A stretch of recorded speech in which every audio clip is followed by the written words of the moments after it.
Retour sur le plateau Equinoxoir, c'est la deuxième partie de ce plateau spécial organisé à la suite du discours du président de la République. Croissance de notre économie, situation sécuritaire dans le nord-ouest et le sud-ouest, le système démocratique et la diaspora, tels sont les axes, quelques-uns, du discours de Paul Biya à la nation ce soir. S'agissant du système démocratique, Paul Biya fustige la minorité au Cameroun, comme dans la diaspora, qui semble avoir oublié les règles qui gouvernent la vie démocratique. Le peuple souverain est, a-t-il déclaré, le seul arbitre.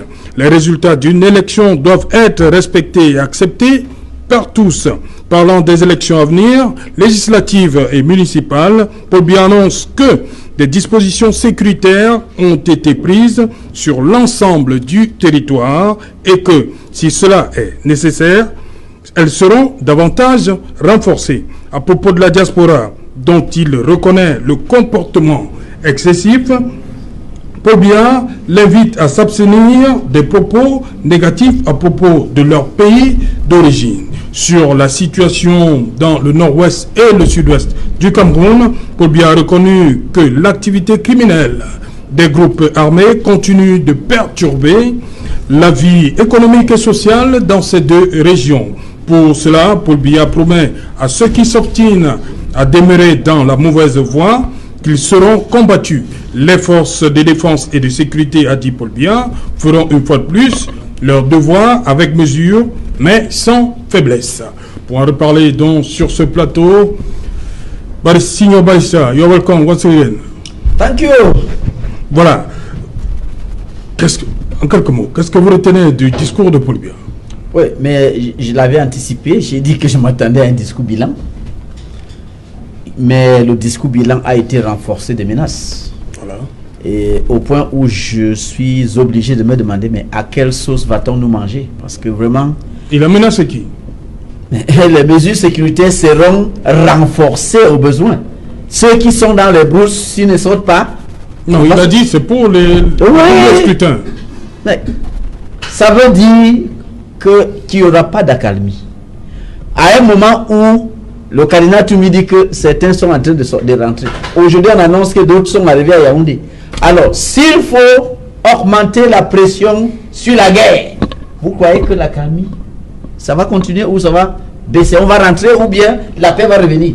Ah non, moi je ne vois pas d'avenir de paix dans ce pays s'il faut suivre ce discours. Vraiment, je ne m'attendais pas à ça. Je m'attendais à ce que le président apaise. Mais lorsqu'il adopte un ton qui n'était pas très loin d'être martial, je pense que vraiment ce n'est pas vraiment rassurant. Ce n'est pas un ton que le père de la nation devait utiliser, n'est-ce pas, à une période comme celle-ci. Et puis, nous sommes à un moment où la communauté internationale nous regarde, surveille tous les faits et gestes du Cameroun. Vous avez vu ce que le ministre a dit l'autre jour? Il a été recadré par les Nations Unies qui ont dit non, ce que nous avons dit, nos chiffres ne sont pas le fake news. Alors, vous croyez donc que quand ils vont entendre le président dire qu'il va maintenir la pression militaire, ça va les plaire? Ça risque plutôt de nous attirer des sanctions économiques et d'autres sanctions. Et vous savez, des sanctions, là, quand on parle de sanctions, ce n'est pas la rigolade. Ça peut arriver que nous allons manquer même les remèdes dans les pharmacies. Donc il faut qu'on fasse attention avec ce genre de discours. Ok, et Edmond Katé d'abord sur le discours. C'était un ton martial, tel que dit le président, s'est voulu menaçant. C'était menaçant. Je crois qu'il est resté cohérent envers lui-même sur le plan, au moins en ce qui concerne la crise anglophone. Il a peut-être changé des sémantiques, parce que dans ses récents discours, il disait nous allons les neutraliser. Ceux qui ne veulent pas déposer les armes, nous allons les neutraliser. Cette fois-ci, ils seront combattus. Ils seront combattus. Je crois que, en fait, on ne va pas faire la guerre sémantique. Il est cohérent. Non, mais le président dit qu'ils feront leur devoir avec mesure. Oui, ils feront leur devoir avec mesure. Sauf que cette fois-ci, il dit ils seront... Mais sans faiblesse. Avec mesure, mais sans faiblesse. Ça veut dire que c'est une façon de dire que l'attention, du moins des forces de l'ordre, a été attirée sur un certain nombre d'actes qui leur sont reprochés, à savoir des exactions qui seraient, je vais dire, causées par certains éléments de nos forces de l'ordre. Donc, on va les recadrer, on va leur demander d'être plus mesurés et de ne pas utiliser, n'est-ce pas, faire usage d'une force disproportionnée par rapport, n'est-ce pas, à ce que font les Amba Boys. Et donc, j'ai dit, sur ce plan, il est resté égal à lui-même. Est-ce que c'est ce qu'il fallait faire en ce temps-ci? Il me semble que non.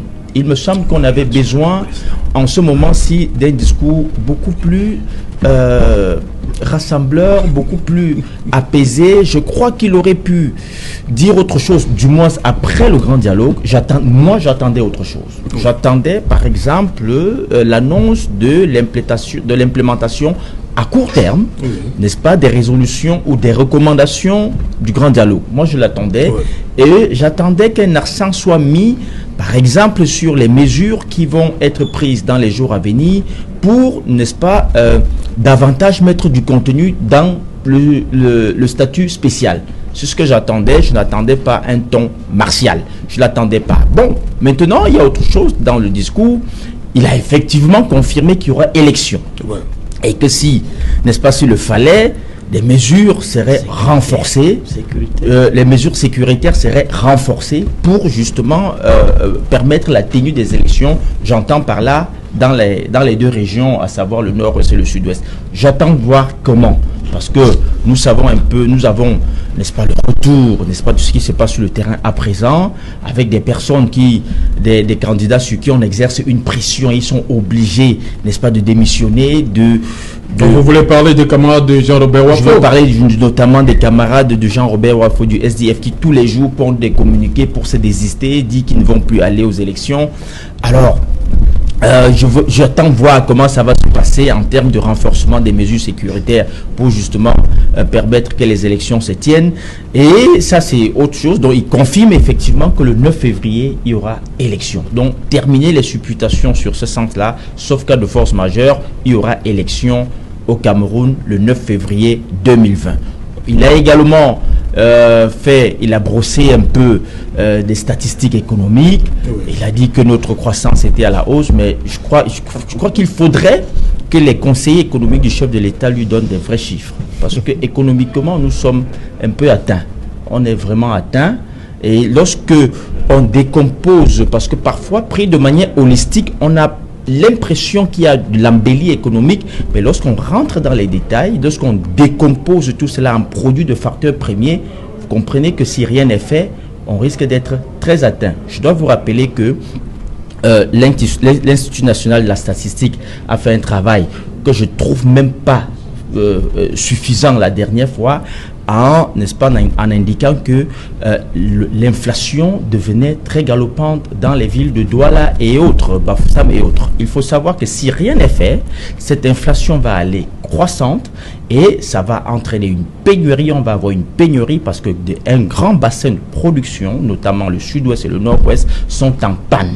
Et donc, si on ne fait rien pour combler le déficit, pour relancer la production de ce côté et combler le déficit, la pénurie va se faire sentir tout de suite et l'inflation va aller galopante et bonjour la déflagration sociale, bonjour les cures d'austérité et autres qu'on commence déjà à voir.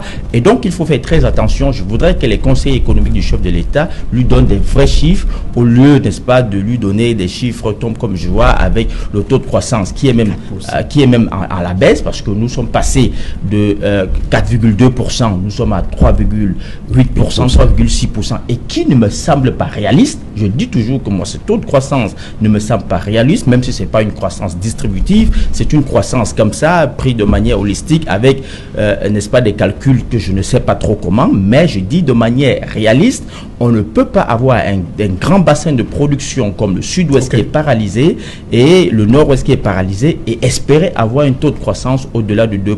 Pour moi, ça ne me semble pas réaliste. Voilà, merci Edmond Kouyaté. Vous allez céder votre siège au docteur Louison Issomba. Merci pour cette analyse. Jean-Robert Wafo, le président qui dit que ceux-là qui ne veulent pas déposer des armes seront combattus. On sait que depuis, comme disait Edmond Kouyaté, depuis un certain temps, vos camarades sont menacés. Ça vous rassure, le président a dit qu'il y aura élection. C'est rassurant pour vous? Non, mais c'est pas rassurant pour nous. Évidemment, nous observons encore. Nous essayons d'avoir... la position du SDF a été constante et cohérente, n'est-ce pas, pour ce qui concerne les élections dans les deux régions du nord-ouest et du sud-ouest. Nous observons, tant que nous n'avons pas envoyé nos camarades aller se transformer en chair à canon, c'est qu'une décision sera prise, si nous allons participer ou pas. Mais pour le moment, le président de la République a dit qu'il prendra il a essayé d'endurcir le ton en disant, même comme il a dit que ça avait mesure et sans faiblesse, on attend de voir ce qu'il met dans le contenu qu'il met avec mesure et sans faiblesse. Nos camarades qui démissionnent de ce côté-là, il faut pas confondre, c'est-à-dire qu'ils n'ont pas dit qu'ils démissionnent du SDF, ça c'est la première chose. Et puis la deuxième chose, on ne peut pas donner à un être humain d'avoir un instinct de suivi. À partir du moment où ça dépend des conditions dans lesquelles ils sont là-bas, avant de pondre, n'est-ce pas, ces différentes démissions. Mais puis il ne faut pas généraliser, parce que, bien entendu, quand le nombre de nos camarades qui ont écrit dans des lettres de démission, on ne va pas faire comme si c'était tous nos camarades dans le nord-ouest et le sud-ouest, non. Et puis en plus, on est libre d'entrer dans un parti politique, on est libre, n'est-ce pas, de démissionner. Même quand on est dans un parti politique, on n'a pas de démission du SDF, ils restent dans le SDF, mais ils redoutent les futures élections, ils sont libres de le faire ou pas. Bon ben, maintenant que les gens s'arboudent là-dessus pour, n'est-ce pas, essayer ou tenter de mettre à mal, n'est-ce pas, la position du SDF, non, je tiens à rappeler que le SDF est constant et cohérent, n'est-ce pas, depuis le déclenchement de cette crise dans les deux régions du nord-ouest et du sud-ouest. Et si on avait suivi le SDF dès le déclenchement de cette crise, on n'en serait pas là, on ne serait pas arrivé là. Donc aujourd'hui, maintenant, on prend donc certaines mesures coercitives, telles qu'on dit, avec mesure et sans faiblesse. On aurait dû ne pas arriver là. Bon, maintenant, je vais quand même dire une chose. De façon globale, le discours du président de la République, j'ai eu comme impression qu'il se parlait à lui-même, notamment dans l'aspect économique. Il essaie donc de vanter les chiffres de la croissance. Je veux bien savoir comment on calcule les chiffres. Et du développement social. Comment on calcule les chiffres de la croissance au Cameroun quand les gens n'ont pas le taux d'accroissement démographique. Parce que qui peut nous dire combien nous sommes aujourd'hui au Cameroun? Le dernier recensement date de novembre 2005. Et ça a été rendu public en avril 2010. Ça fait 9 ans. Nous sommes combien au Cameroun? Sur la base de quoi on calcule tout cela? Et puis, avec les deux régions du nord-ouest et du sud-ouest, comment peut-on toujours avoir une croissance optimiste? Parce que c'est quand même 16% du PIB national, le nord-ouest et le sud-ouest. Donc, bon voilà, et sur le plan social, le président semble se réjouir. Mais, ou alors, semble faire dans un exercice d'autosatisfaction. Mais écoutez, qu'il aille demander combien coûte 3 doigts de banane au marché, donc depuis que la crise dans le nord-ouest et le sud-ouest a donc déclenché. L'inflation, elle est constante au marché. Les prix ont grimpé. Le loyer grimpe. Qu'est-ce qui ne grimpe pas? Et en temps, les salaires ne suivent pas. Mais alors, comment peut-on nous dire? Et puis, en plus, si on s'en tient aux chiffres déclinés par l'Institut national de la statistique, on a un taux de chômage, n'est-ce pas, qui caracole donc à un niveau très élevé. Nous avons un taux de sous-emploi de 75%. Ça veut dire que sur 100 Camerounais même qui travaillent, il y a 75 qui sont donc sous-employés. On a un taux de pauvreté de 40%. Ça veut dire qu'on a 8 millions de Camerounais au minimum si on s'en tient à 20 millions, parce que les chiffres, non, on ne les a pas. C'est qu'il y a une curiosité planétaire. Et le Cameroun, au niveau de l'attractivité dans le monde, on a été classé 156e pays sur 190. Je me demande bien cet exercice d'autosatisfaction, mais ça sort d'où? Qui sont ceux qui écrivent dans ces discours? Est-ce que lui, il valide ces discours en sachant que ce qu'il est en train de dire n'est pas conforme à la réalité? Ou alors tout simplement, on lui brandit ça, n'est-ce pas? Et puis bon, lui, il dit bon, je fais ce que je veux. Et puis, j'ai entendu le président de la République parler de la diaspora. On doit parler d'une diaspora comme celle camerounaise, en se limitant juste, en disant juste que cette diaspora passe le temps à insulter les gens, à insulter le pays. C'est pas sérieux. Cette diaspora a un problème. C'est le problème fondamental de cette diaspora. Et plusieurs sont de ma génération. C'est quoi? C'est que ces gens ont été chassés de ce pays dans les années 92, 90, 92. On les a exclus des universités et des grandes écoles. Et première chose. Deuxième chose, cette diaspora, pour la plupart, c'est des gens qui ont pris une nationalité autre que celle camerounaise pour des raisons donc professionnelles. Quand vous avez un pays qui produit pas de 500 ingénieurs par an de par le monde et que vous êtes capable 500. De les recruter, il dit plus de 500. C'est en milliers. Par an.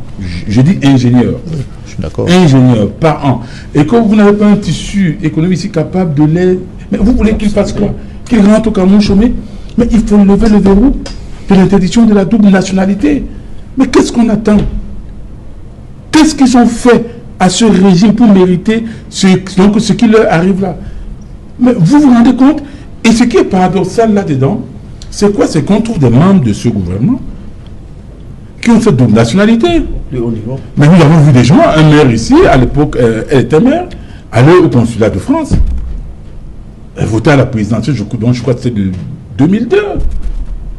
Il établit qu'ils sont nombreux là, qui ont des nationalités hautes, mais ils sont là. On ne peut pas accepter la double nationalité quand il s'agit, n'est-ce pas? Mais pourquoi avoir attaqué, je vous pose donc la question, pourquoi avoir attaqué seulement Hervé Emmanuel Combes? Mais écoutez, nous n'avons pas fait une fixation sur Hervé Emmanuel Combes. Et ça, je profite pour faire une mise au point. D'abord, nous avons attaqué Hervé Combes c'est-à-dire que pour mettre à nu les incohérences du système. Parce que, voyez-vous... Vous-même, vous venez de dire qu'il n'est pas le seul. Mais écoutez, nous avons voulu taper un coup de pied dans la fourmilière parce que si on ne l'avait pas fait, le débat sur la double nationalité ne serait pas revenu dans les chaumières. Okay. Et il était la personne indiquée. Parce que, voyez-vous, en mars 2014, le SDF a déposé une proposition de loi modifiant complètement le code de la nationalité au Cameroun. Il était question de lever le verrou de l'interdiction de la double nationalité. En violation de l'article 27 alinéa 3 du règlement de l'Assemblée, qui dit que lorsqu'une proposition de loi est déposée au cours d'une session, elle est immédiatement examinée à la deuxième session qui suit la session de dépôt. Donc, elle devait être examinée en novembre 2014. Quitte à ce qu'elle soit rejetée. Mais qu'elle soit examinée en première. Cette proposition n'a même pas franchi la conférence des présidents.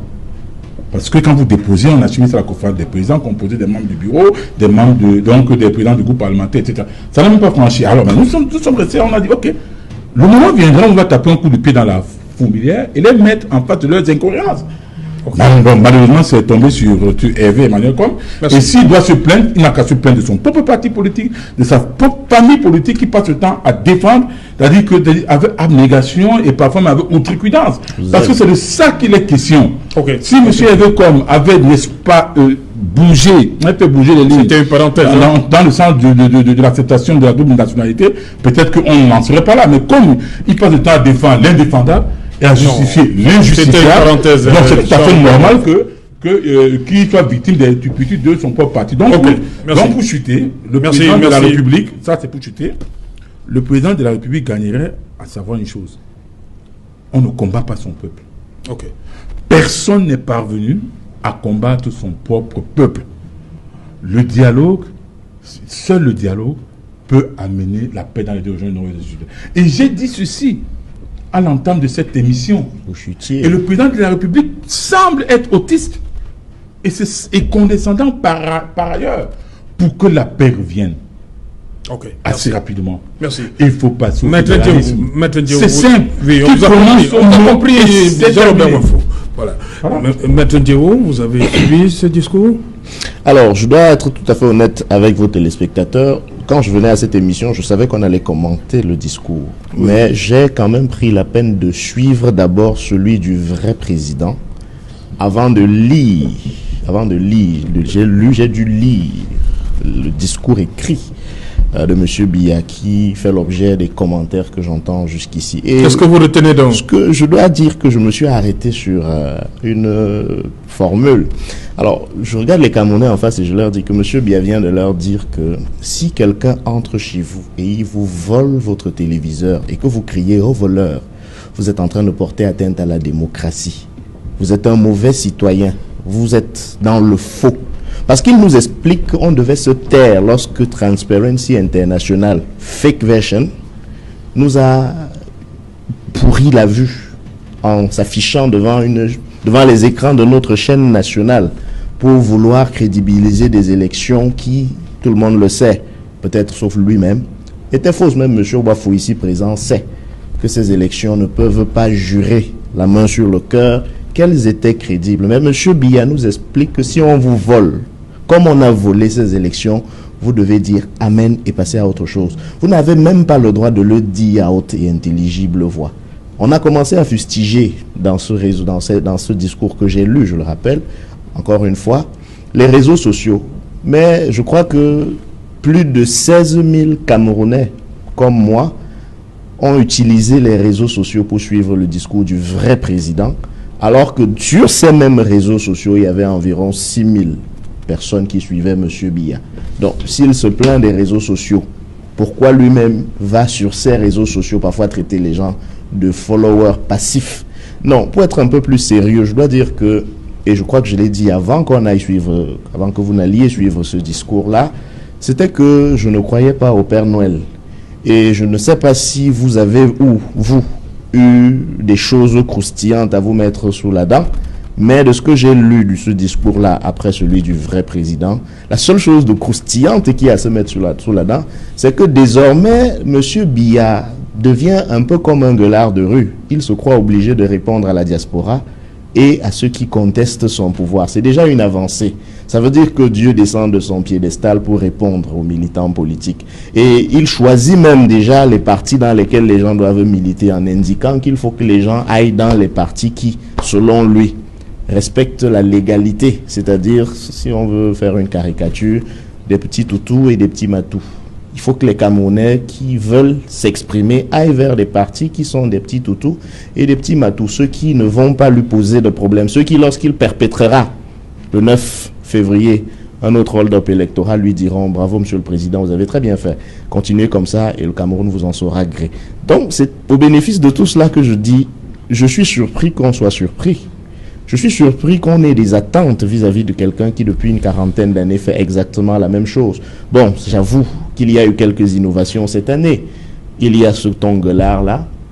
Il y a l'autisme qui se confirme. Vous voyez, voilà quelqu'un qui vous dit qu'il va combattre désormais.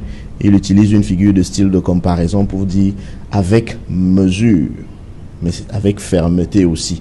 Comme si depuis 3 ans, il faisait autre chose. Comme si depuis 3 ans, il combattait avec faiblesse. Ce qui est peut-être une information, c'est que peut-être qu'il s'est rendu compte qu'il n'y est pas allé avec beaucoup de mesures. Ce qui peut également conforter l'idée selon laquelle il y a eu probablement beaucoup d'exactions. Et enfin, et je dois le dire enfin, beaucoup de contradictions dans la posture de M. Biya et de ses ministres. On ne peut pas dire qu'il n'y a pas de crise humanitaire dans un pays et envoyer 100 camions humanitaires. C'est une contradiction qui me semble abjecte quand on est à ce niveau de dirigeant. C'est abject. S'il n'y a pas de crise humanitaire au Cameroun, pourquoi diable avons-nous cru devoir mettre 100 camions d'aide humanitaire à la disposition du nord-ouest et du sud-ouest? Et d'ailleurs, ces 100 camions d'aide humanitaire, on nous dit que c'est un don. Vous savez tout le problème que j'ai avec les dons en République. Parce que si c'est un don, question, d'où proviennent les ressources qui permettent à ce monsieur de faire un don de cette hauteur? Et si ce n'est pas au final un don, si c'est peut-être au final les fonds publics qui ont servi à faire cela, expliquez-nous quelle est la colonne budgétaire validée qui a permis de faire cela. Et pourquoi, si c'est une colonne budgétaire effectivement validée, pourquoi n'utilisons-nous pas cette somme qui permet de mettre 100 camions humanitaires en route pour tenter autre chose? C'est-à-dire que essayer de faire autre chose que ce qu'on fait depuis 3 ans sans résultat. C'est-à-dire essayer de faire autre chose que la sorcellerie. Parce que la sorcellerie, c'est de faire exactement la même chose chaque jour et espérer que comme par coup de baguette magique, comme par enchantement, comme par miracle, on pourrait avoir des résultats différents. En ce qui concerne le 9 février, oui, mon avis, c'est que bon, le MRC n'est pas partant. D'abord, le MRC n'est pas partant, mais je voudrais dire aux Camerounais que vous qui nous regardez, sachez que participer à ces élections participer à ces élections risque de s'apparenter à une forme de caution que vous donnerez à M. Biya pour entériner la partition du Cameroun. Heureusement que ne pas participer aux élections n'est pas encore pénalement réprimé au Cameroun. Et donc je vous invite à faire usage de votre droit de vous abstenir. Faites de cette journée du 9 février l'équivalent d'une journée de grève nationale. Restez simplement chez vous. N'allez pas voter parce que vous n'êtes pas obligé d'être... Ça veut dire que vous êtes pour le boycott? Nous l'avons clairement dit. Nous sommes clairs. Nous l'avons. Ça va changer quoi? Monsieur Wafo, je crois que. Quel est le plan B? Je crois que vous ne m'avez pas. Moi, je suis un homme politique pragmatique et réaliste. Quel est le plan B? Monsieur Wafo. Qu'on laisse le RDPC gérer tout le pays. Je vous prie de... Vous savez, je n'ai pas l'habitude de vous interrompre. Non, mais je veux savoir. Oui, vous saurez quand j'aurai terminé de parler. Oui, allez-y. Très bien. J'étais en train de dire que, et ce n'est pas un secret, non, allez-y. Le MRC a indiqué qu'il ne participait pas à ces élections. Vous pouvez me laisser terminer? Je suis également citoyen camerounais. Bien sûr. Allez-y. Et si vous étiez si soucieux que cela de mon temps de parole comme j'ai été soucieux. Non, c'est pas vous qui me donnez la parole, monsieur Moto est encore là. Non, mais c'est pas vous qui me dites allez-y, calmez-vous un peu. C'est vous qui avez dit que j'ai pris votre temps de Jean-Robert Wafo, permettez à merci, monsieur. Allez-y. Merci infiniment.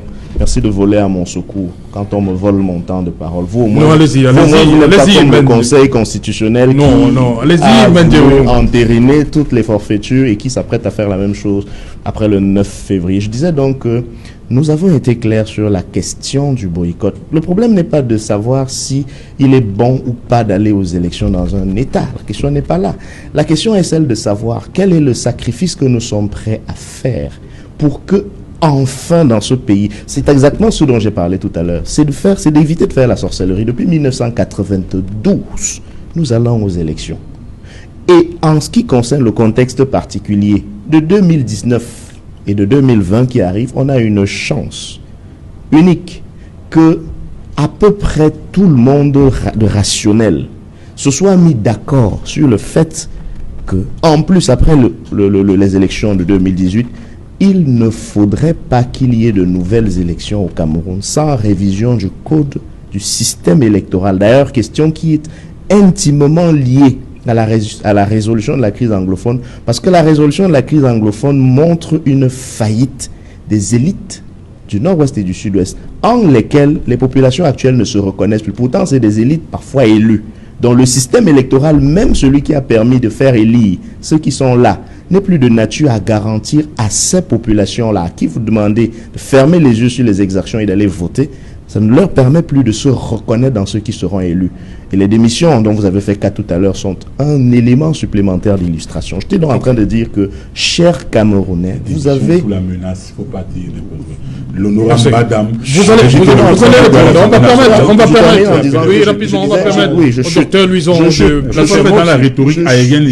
Vous allez parler après Jean-Robert Wafo. Vous partagez avec M. Biya sa condescendance et son arrogance, parce que vous proclamez détenteur de la science infuse du pragmatisme et vous traitez les avis et les commentaires des autres de commentaires aériens. Et on est à la télé, vous le dites. Continuez. Voilà, et vous continuez. J'étais en train de dire aux Camerounais, faites, s'il vous plaît, un petit sacrifice, au moins cette année, de vous montrer solidaire de ce que vivent nos frères et sœurs dans le nord-ouest et le sud-ouest. Restez chez vous le 9 février. Et au moins le message de ce que tous les Camerounais ne sont pas si insensibles que M. Biya sera entendu. Je vous remercie. Voilà une précision avant de passer la parole au docteur Luison Isomba. Nous avons convié, madame, monsieur, le Rassemblement démocratique, comme tous les soirs sur Equinox Soir, sur ce plateau spécial. L'invité, c'était maître Emmanuel Pincy. Constatez par vous-même que le Rassemblement démocratique du peuple camerounais n'est toujours pas sur ce plateau. Docteur Luison Isomba, vous étiez ici ce soir-là lorsque le professeur Maurice Kamto a décidé comme ça que le MRC ne participerait pas au double scrutin du 9 février 2020. Vous avez fait un certain nombre d'annonces, nous avez renvoyé à ce discours d'aujourd'hui. Qu'est-ce que vous avez à dire aux Camerounais qui vous ont suivi ce soir-là? Bien, je dois dire que en tant qu'homme épris de paix, en tant qu'un homme qui souhaite que la paix se rétablisse au Cameroun, il fallait apaiser justement les humeurs et les positions surtout des militants du MLC. Vous avez vu ce jour, assis à ma droite ici, il y avait un certain Célestin Djamène qui n'avait pas tenu. Donc, mon propos ce jour, et tous les téléspectateurs du Cameroun et du monde entier l'ont vu, le propos a apaisé un certain nombre de militants du RDPC et un certain nombre de militants, ou du moins de tous ceux qui adorent la chose politique.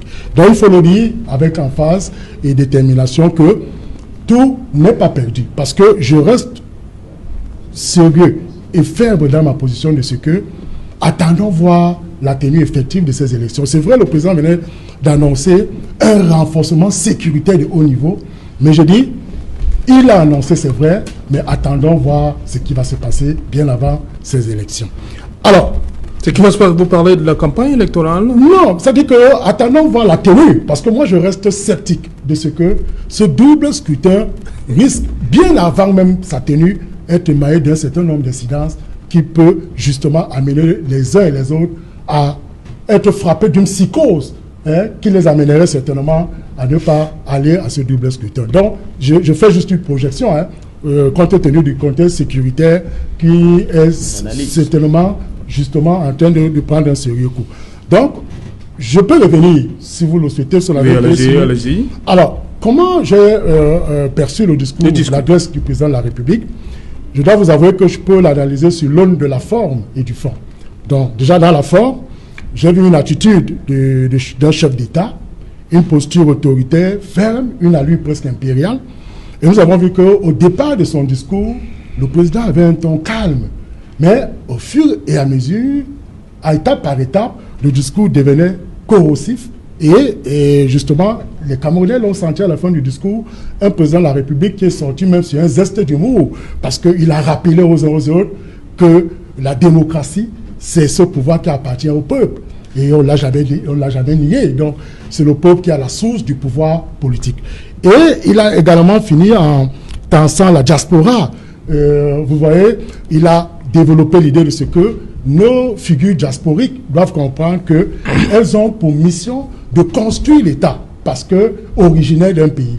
Mais cela, moi, je me suis attendu à ce que il développe l'aspect sur la binationalité. Oui. Parce que le problème s'est posé avec acuité. On l'a vu avec Ndédié Yango, Richard Bona et le dernier Kandak. Emmanuel Com. Donc le président aurait pu planter les décors. C'est un vieux test de 1968. Imaginez aujourd'hui, on parle de citoyens planétaires. Et on connaît ce que valent nos frères de la diaspora en termes de développement. On voit ce qu'ils envoient au Cameroun pour développer, pas même simplement pour le développement du Cameroun, même simplement pour le développement de leur famille, le bien-être de leur famille. Cela ne doit pas être négligé. Donc c'était un aspect important. Le président a évolué sur des contours, mais il a oublié l'entour, justement, qui consistait à se prononcer sur cette question. Maintenant, s'agissant du fond, on se rend compte qu'il a articulé son propos sur 3 points qui m'ont semblé fondamentaux. Le premier point était relatif à la sécurité, à la dimension sécuritaire.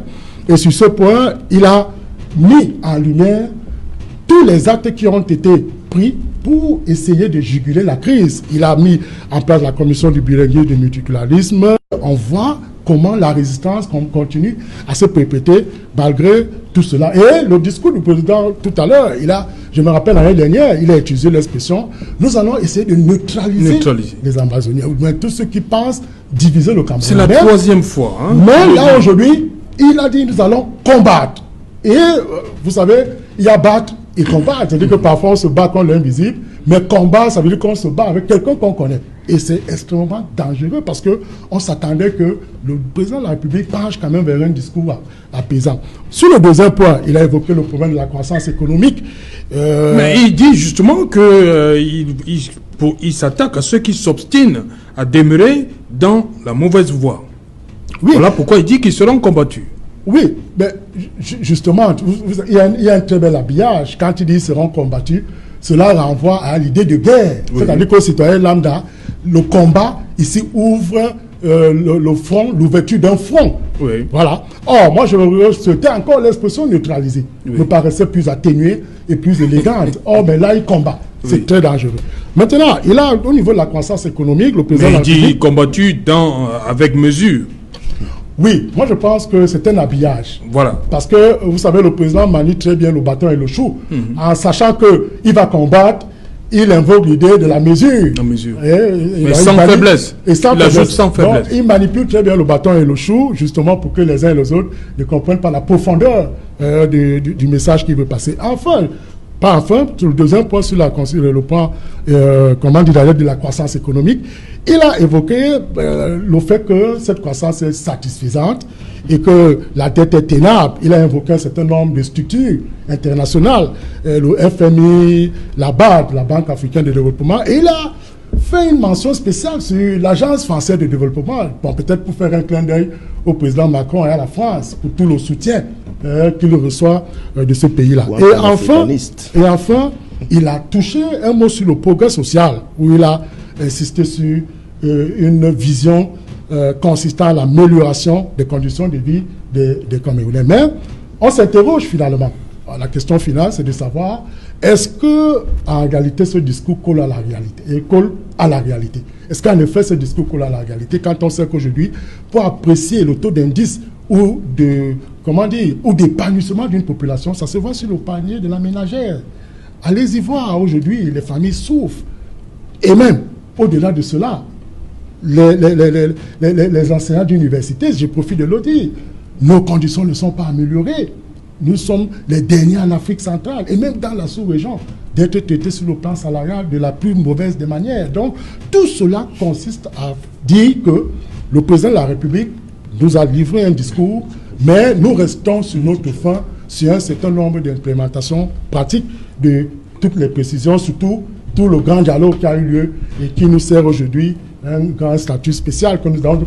Et les problèmes ont commencé sur l'application du Code général de la décentralisation. Oui, vous avez vu entre le préfet et le délégué du gouvernement. On va y revenir. Le délégué qui convoque un test d'application. Voilà, avant Jean-Robert Wafo de revenir, vous allez revenir sur cet appel au boycott de la part du MRC. Hein. Je sais que vous avez des choses à dire. Mais il faut que j'en parle. Oui, je dis que je vais vous passer la parole, Jean-Robert Wafo. Il a demandé. Merci, monsieur Otto. Oui. Quelques secondes, je vous passe la parole. La petite chose que je voulais dire, c'est que, et c'est un point qui concerne la diaspora, on accuse la diaspora industrieuse camerounaise de ternir l'image du Cameroun. Ce n'est pas plus tard que cet après-midi même, où j'ai fait un petit tour à l'aéroport, il y a le cas d'un Espagnol d'origine congolaise qui a fait 5 jours dans les cellules du Cameroun alors que son vol était en transit. Vous vous rendez compte? C'est-à-dire que vous êtes en transit, votre avion a atterri juste pour que le prochain vous prenne à l'aéroport et puis les forces de police locales décident de vous garder à vue pour finalement vous libérer sans qu'on ne sache vraiment pourquoi est-ce qu'on vous avait gardé à vue. Alors, si c'est nous, du MRC, si c'est la diaspora dont on parle, qui ternit l'image du Cameroun, dites-moi ce que ce cas que je viens de vous indiquer fait de l'image du Cameroun. Arrêtons de noyer le poisson, je vous prie. Jean-Robert Wafo, allez-y donc. Je vais dire une chose. J'ai comme impression que certaines personnes découvrent le régime de Yaoundé aujourd'hui seulement. Alors ça fait peut-être 1 an ou 2 ans. Le NCP est né en 90. En 90, nous ne sommes pas allés aux élections législatives. Beaucoup d'observateurs ont trouvé que nous avons payé le prix fort de ce boycott. Nous sommes allés à la présidentielle. C'est pour mettre sur pied, c'est pour mettre à la face publique, à la face de l'opinion, le drame insoutenable que vivent les populations du Nord-Ouest et du Sud-Ouest. Après la présentation, nous avons appelé à un dialogue pour résoudre ce problème. Plusieurs fois sur ce plateau, j'ai dit qu'il fallait un dialogue politique national inclusif. Et j'avais prononcé la célèbre phrase suivant laquelle on ne délègue pas la fonction présidentielle. Le président de la République l'a fait. Il a accepté. Il a fait organiser un dialogue, même comme il n'était pas là. Et les recommandations ont été prises au cours de ce dialogue. Nous avons trouvé ces recommandations insuffisantes. Même comme on dit souvent, mieux vaut 1 que 0. Alors, voulez-vous que nous laissions, n'est-ce pas, ce régime en place, tout seul, implémenter les recommandations de ce dialogue à la pardon après le futur scrutin? Qui va les contrôler dans les conseils municipaux?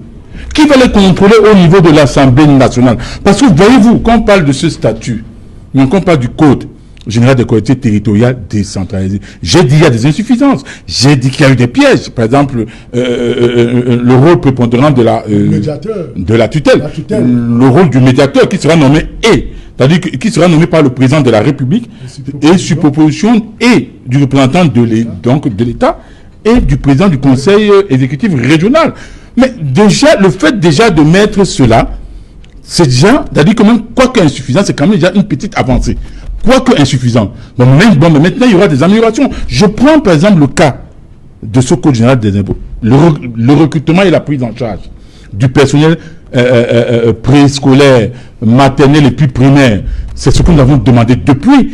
Ils l'ont inscrit cette fois-ci. Le recrutement et la prise en charge du personnel paramédical. C'est tout. La gestion participative dans le cadre des projets, des budgets et des programmes des collectivités territoriales décentralisées à travers les comités de quartier ou de village. Ceux qui croient que ce régime-ci, on peut facilement le pousser, le mettre en place, ça ne peut se faire que si le peuple n'est pas dans la rue, que si le peuple gronde au pied du palais. Il faut que ce soit clair. Ce n'est pas ailleurs, ce n'est pas en multipliant les actes de boycott qu'ils vont bouger. Ça, c'est mal les connaître. C'est de prendre pour des enfants. C'est des gens qui sont connus. Parce qu'aujourd'hui, dans ce pays, c'est tout un système. Celui qui ne le sait pas n'a rien à foutre en politique. Parce que, voyez-vous, quand on vous parle des salaires fictifs, on vous parle des milliers de milliards détournés, vous croyez que c'est un individu? C'est clair que le président de la République est responsable. Puisque c'est lui qui nomme à tous les emplois civils et militaires. Mais si à un moment donné, à un niveau quelconque, dans un niveau moyen, on peut au moins empêcher, ou alors tout au moins dénoncer. Et pour dénoncer, il faut y être. Et puis je veux dire, oui, on boycotte. Mais si on boycotte pour croiser les bras, c'est ce que Yaoundé veut. C'est ce que Yaoundé veut. Boycotter, croiser les bras, rester chez vous, et ils auront 100%, et puis ils vont se moquer de vous. Et nous ne pouvons pas accepter cela. Ils vont se moquer de vous. Et puis je continue. Non, écoutez, je continue. En plus, nous avons des bilans. En plus, vous étiez là avec nous. Écoutez, nous avons des bilans à défendre. Nous vous avons battu. Nous avons des bilans à défendre. Vous n'avez rien à dire. Par exemple, le maire Kwame Job qui a droit à la troisième. La troisième, oui. Oui, il veut renouveler son mandat. Il faut qu'il défende son bilan. Et qu'il fasse des propositions supplémentaires. Alors vous lui demandez, c'est un matin, c'est de se lever puis dire que je ne vais plus aux élections. Non, écoutez, ce n'est pas en vociférant sur les plateaux de télévision que vous allez faire jamais. Un peu de tenue, monsieur. Il faut que le peuple aille dans la rue. Et je suis d'accord. Et toutes les forces de gauche doivent se mettre ensemble. Mais c'est une construction. On n'en est pas encore arrivé à ce stade. Mais qu'est-ce qu'on fait entre-temps? On laisse le DPC. Combien de partis sont allés vont en compétition? Il y a 35 partis politiques. Pour combien de sièges? Donc le RDPC. Ok, restez tranquille. Il y a 35 partis. Il y a 35 partis politiques. Retirons les 4 partis politiques qui sont arrivés à la tête des 3 autres partis politiques de l'opposition qui sont sont sortis parmi les 4 premiers. Il va rester 32 partis politiques et le RDPC n'aura pas honte d'aller seul face à 31 partis politiques. Oui, c'est ça qui est la réalité. Nous ne rêvons plus. Nous ne rêvons plus. Nous ne sommes plus dans le monde merveilleux de Walt Disney. Nous savons que c'est un front. Il faut que le peuple aille, que les élus contrôlent. Parce que ceux-là, ils ne bougeront pas à travers seulement les mots MOTS. Non, il faut faire bouger les choses. Et le plus gros caviar qu'on puisse donner au RDPC, c'est justement de ne pas passer à ces élections. Même si on doit grignoter une partie, on grignote et on dénonce. On continue, on avance. Sinon, et c'est la raison pour laquelle, par exemple, le MSC est allé à la présidentielle. Ils l'ont dit. Nous allons à la présidentielle pour mettre à nu l'état du régime. Maintenant que c'est fait. On était d'accord. Nous allons continuer à mettre à nu l'état du régime. C'est un combat permanent. Merci. C'est pas un combat d'une année. Merci Jean-Robert Wafo. Barista, signor Barista, un autre programme. On a un extrait de Maurice Kamto qu'on va suivre tout à l'heure. Ah, merci. Je croyais que j'étais là pour accompagner les autres, pour écouter les autres parler. Les autres gronder. Non, mais c'est pas possible. Quand on est sur le plateau, tout le monde doit avoir le temps de parole. Il ne faut pas monopoliser la parole et laisser les autres vous regarder. Bon, nous sommes là pour analyser le discours du président de la République. Et vraiment, nous avons, les autres l'ont dit, un discours surréaliste. On se demande si le président parlait d'un pays autre que le Cameroun. Sur le plan économique, on parle d'une croissance. Imaginez, un pays où on a 400 villages qui ont été incendiés. Cela va avec le déclin de l'activité économique, déclin de la situation sociale. Comment peut-on imaginer un pays où l'unique raffinerie a été mise à genoux, ça ne produit plus rien? On parlait de croissance. Un pays où une société, la CDC, qui était le deuxième employeur après l'État, est à genoux. On dit qu'il y a croissance. Mais attendez, de qui se moque-t-on? Là, vraiment, il faut être réaliste. On voulait que le président fasse un discours, mais vraiment ce discours-là, non, ce n'est pas pour le Cameroun. Il parle de notre pays.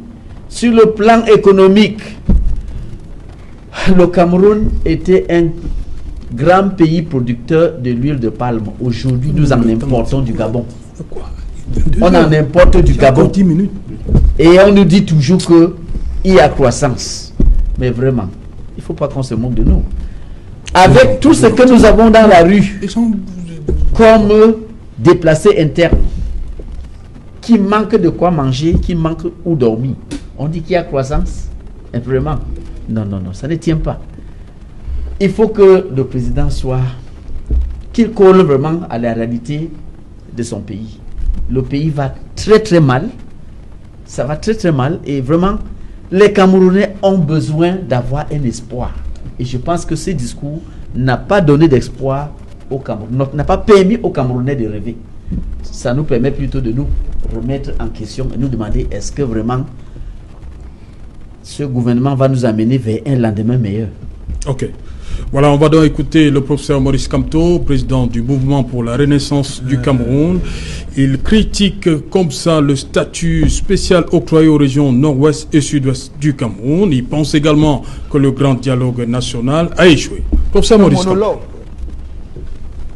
Le fameux grand dialogue national qui n'a été qu'un monologue et une fuite en avant s'est achevé sur des recommandations sans importance, de surcroît non contraignantes pour le pouvoir et sans aucun calendrier de mise en œuvre. Ces résolutions ont donné lieu à ce qu'on appelle maintenant la loi sur la décentralisation, comme si aucune loi n'existait en la matière.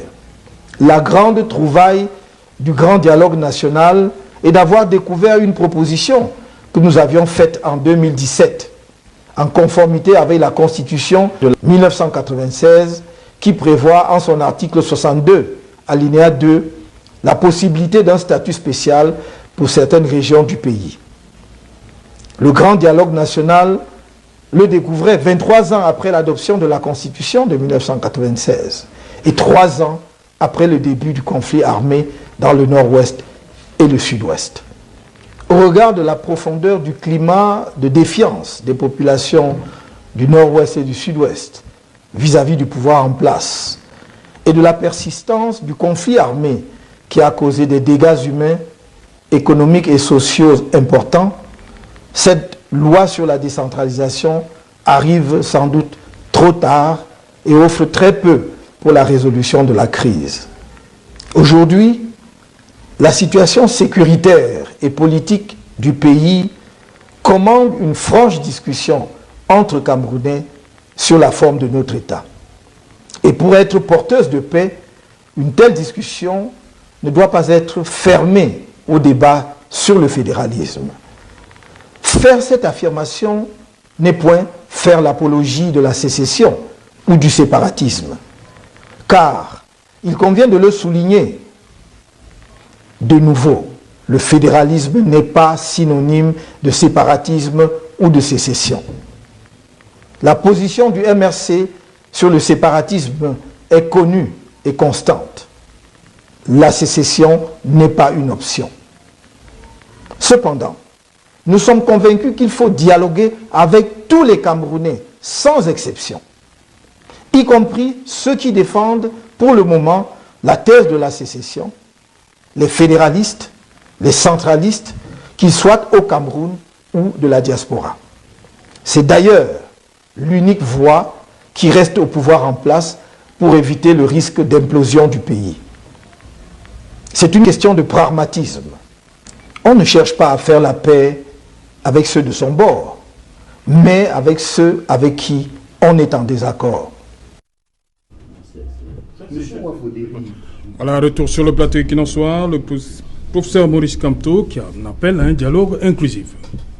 Oui, il n'est pas le seul à appeler à ce dialogue inclusif. Il ne fait que rappeler ce que même sur ce plateau, nous n'avons cessé de dire. Nous avons dit simplement que ce grand dialogue aurait pu être une occasion de régler dans le fond les problèmes du Cameroun. C'est malheureusement un acte manqué de plus, peut-être un acte manqué de trop, malheureusement. Et cette nécessité d'un grand dialogue est encore là. Et c'est obligé que le Cameroun s'arrête un moment et pense qu'il faut mettre tous les fils et les filles de la nation camerounaise autour d'une table pour discuter de ces questions fondamentales pour l'avenir de notre pays. Il y a également une question qui m'interpelle, c'est celle de dire que la scène politique, en tout cas à titre tout à fait personnel, je ne l'aborde pas comme un concours de muscles ou de c'est moi le plus fort, c'est moi le plus faible. Non. Et en tout cas, j'ai été quand même un peu surpris. Tout le monde dit que le MRC est politiquement mort. Tout le monde dit que le MRC est politiquement faible. Tout le monde dit que c'est la fin. Mais tout le monde s'acharne à combattre le MRC. Tout le monde s'acharne à donner des leçons, parfois de stratégie politique au MRC. Parfois, ceux qui font ces leçons-là n'ont pas forcément brillé par des exemples meilleurs par le passé. Je vais m'arrêter là, mais je vais simplement réitérer que l'après-boycott, parce que la plupart des Camerounais qui nous suivent partagent, et je le crois humblement, cette opinion. L'après-boycott, ce n'est pas un saut dans le vide.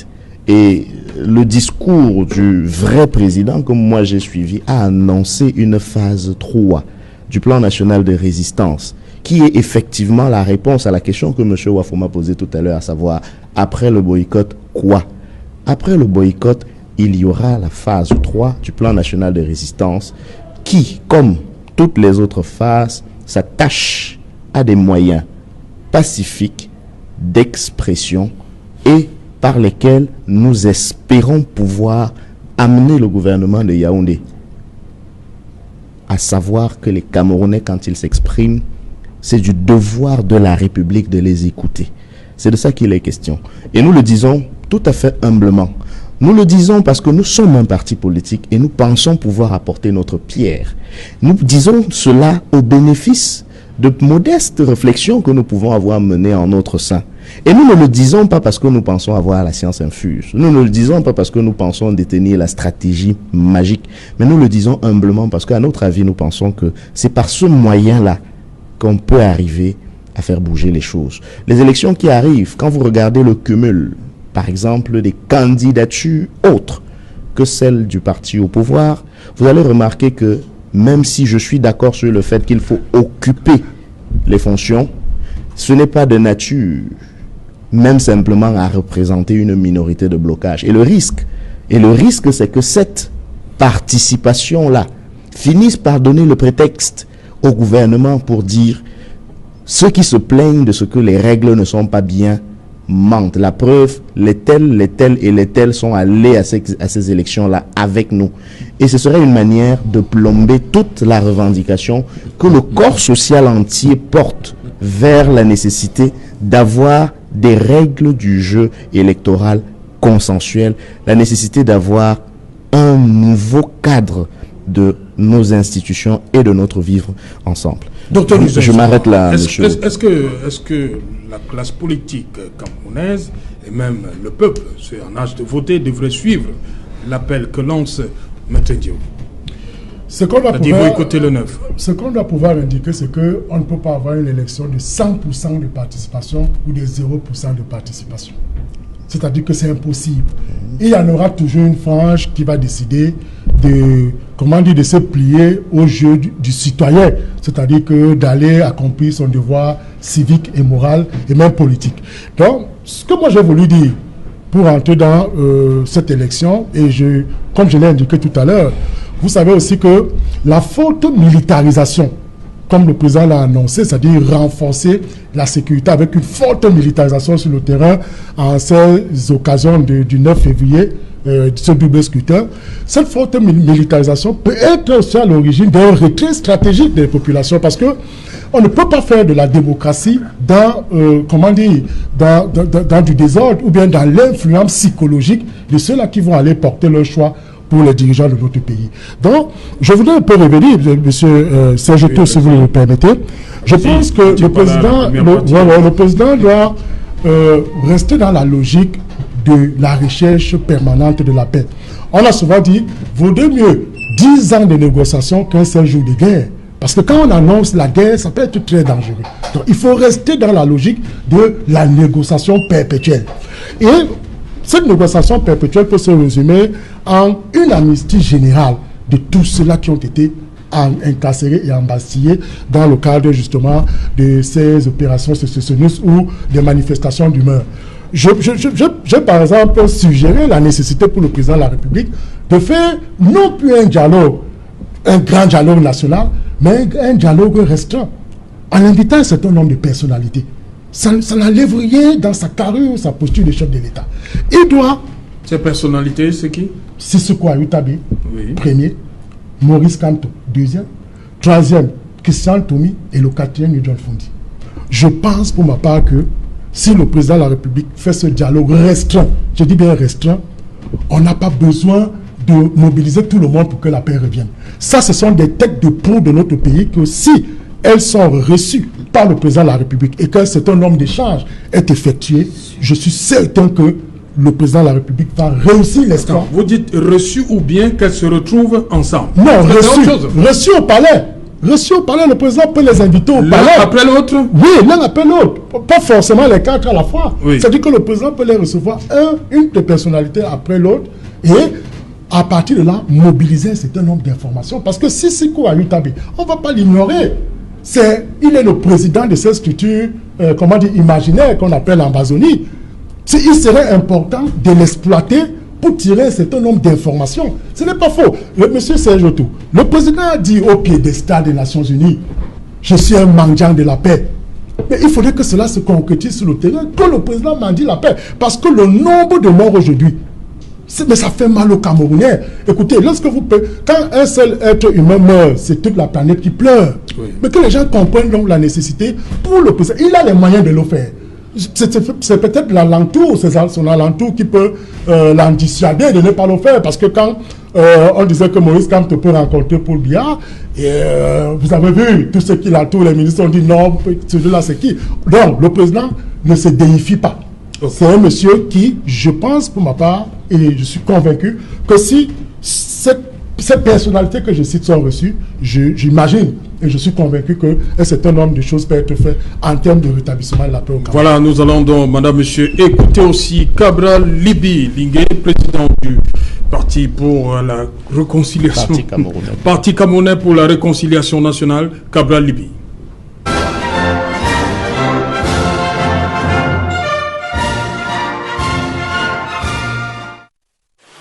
Chers concitoyens, chers frères, chères sœurs, au moment où s'achève l'année 2019, le citoyen et l'homme politique que je suis est traversé par un double sentiment, partagé entre profonde frustration et espoir. Sans doute la frustration, nous sommes nombreux à l'avoir en partage, mais nous sommes aussi Camerounais, des références mondiales du fighting spirit. Rendu au mois de décembre 2019, tous nos indicateurs sont inquiétants ou en voie de l'être. Sur le plan socio-économique, le Cameroun a enregistré cette année une croissance de 4,3%, positive certes, mais bien trop faible en comparaison aux pays de même catégorie et de même potentiel, tels la Côte d'Ivoire, dont le taux de croissance culmine à 8%. Et pendant que la croissance piétine, la pauvreté évolue quant à elle à une vitesse éclair. En effet, depuis 2007, le taux de pauvreté a progressé de plus de 12%. Et le pays compte aujourd'hui plus de 8,2 millions de pauvres, dont 56% résident dans la seule partie septentrionale. L'inflation a fait un grand bond pour se situer à 2%, alors qu'elle était de 1,1% en 2018. Cela est notamment dû à une fiscalité prédatrice sur les produits de grande consommation qui a considérablement rogné le pouvoir d'achat des ménages camerounais, déjà dans un état critique depuis plusieurs années. Même si le taux de chômage a encore tourné cette année autour de 17%, certaines études montrent que l'ampleur du sous-emploi chez les jeunes est d'environ 70%. Tout au long de cette année, le pays a enregistré des événements qui ont contribué à plomber sa fragile économie.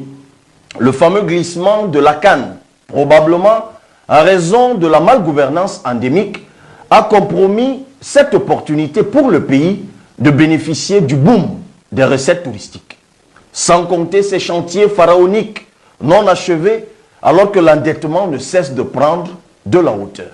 Que dire de l'incendie toujours non élucidé de la Sonara, l'unique raffinerie qui a poussé le pays à importer davantage de produits pétroliers.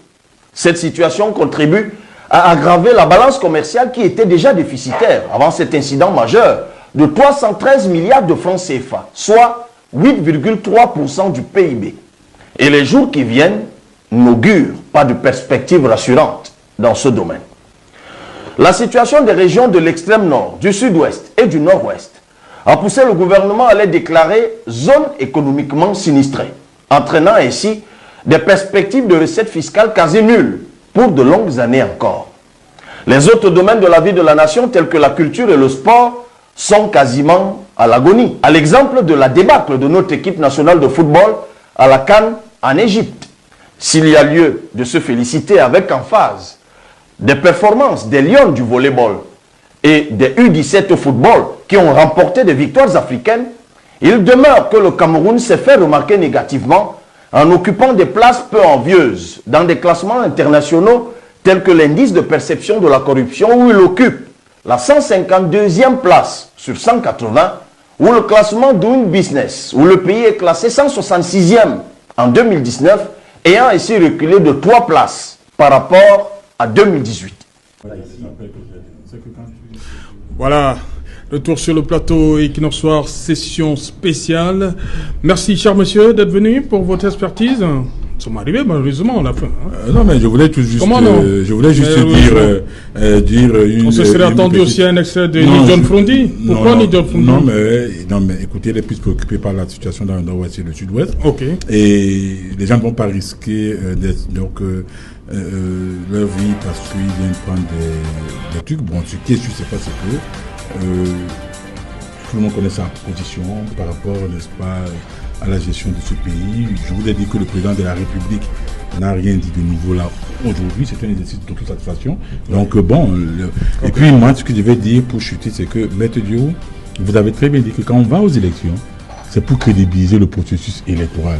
Non, en allant, j'aimerais bien savoir si en 2018, en octobre 2018, si le MRC allait aux élections pour crédibiliser le processus électoral. J'aimerais bien savoir.